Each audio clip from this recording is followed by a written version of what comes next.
John with Northwest Neuro Training here at Vert Chiropractic in Lacey. Dr. Marum with us today. Obviously, doctor, you've got a chance to get to know the reflection edge, kind of read up on some of it. You know, obviously, nowadays, last 3 years, lots of traumaticness in the world, right? And don't want to throw it around lightly, but PTSD, first responders, hospital workers, right? Yes. Could this help them? Absolutely. I know that we've already had some improvements with people using it for PTSD. Why first responders, I think, go hand in hand with that, because it's kind of not just, but to discuss part of it is an adrenal response. High stress scenarios and responding appropriately isn't easy.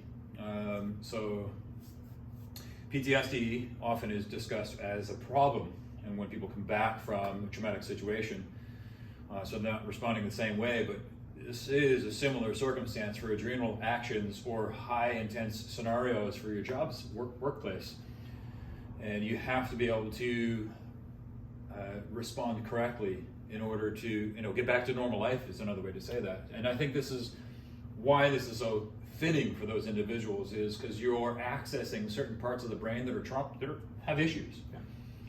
And you're not necessarily going in and trying to push through a problem. What we're doing is going in and seeing where we can actually build up certain parts of the brain that will actually help release problem areas, and then develop from that point back into having a more appropriate stress response. Does that make sense? Does that help? You know it does, and I think on the first responder side, I want to say that the reflection and the edge by reflection, one of their biggest people is West Point.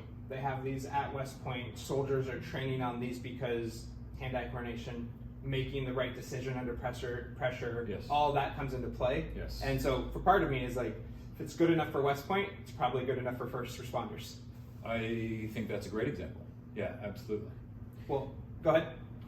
I think so a lot of people, when they say West Point, you'll talk about the hand-eye coordination and how they're super athletes and stuff like that. But I think they're also, you got to put it in that they're dealing with a stress response themselves in those situations.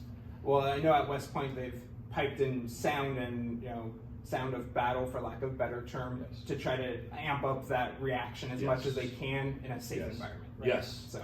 Yeah. So the way they're training will be very different. Yes. This is cutting edge for kind of recovery. Yeah.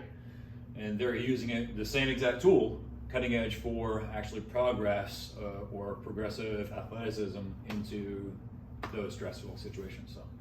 Well, if you guys have any comments, questions, look in our comment section. We'll have contact information. Give a call, come on in if you're more interested. Dr. Marum can answer more questions about it. I'd love to.